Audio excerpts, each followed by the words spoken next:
Quand on voyait les Français avec des canassons, là, et puis que les Allemands, ils arrivaient avec des autoschnitz jusqu'à de modernes, hein, comment voulez-vous connu une guerre, vous, comme ça?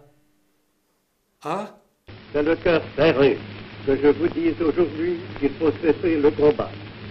Je me suis adressé cette nuit à l'adversaire pour lui demander s'il est prêt à rechercher avec moi, entre soldats, après la lutte et dans l'honneur, les moyens de mettre un terme aux hostilités. Je vous ai tenu jusqu'ici le langage d'un père. Je vous tiens aujourd'hui le langage du chef. Au moment de l'armistice, tout le monde était pétainiste. Mais les gens qui disent que c'est pas vrai, c'est pas vrai. C'était la fin de la guerre.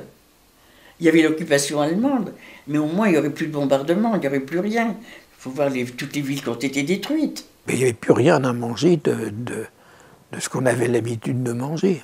Quand on faisait la queue à certains commerçants, on faisait la queue des fois 2 heures à un commerçant pour avoir un œuf.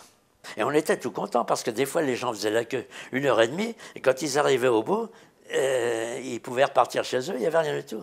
Les Allemands, nous, pour ainsi dire, on ne pouvait pas les voir, n'importe comment. Hein. C'était l'occupant, hein. Et puis faites-moi confiance, il fallait marcher droit. Hein. On avait drôlement les chocottes. Hein.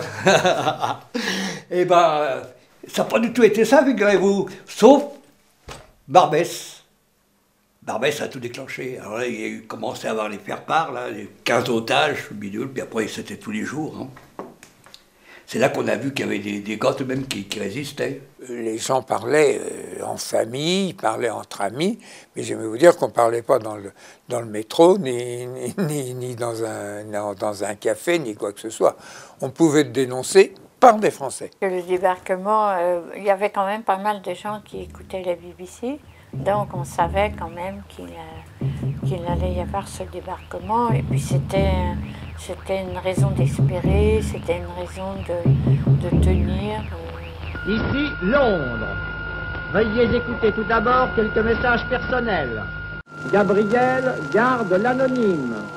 Le manchot la serre dans ses bras. Nous disons le manchot la serre dans ses bras 2 fois. Le fantôme...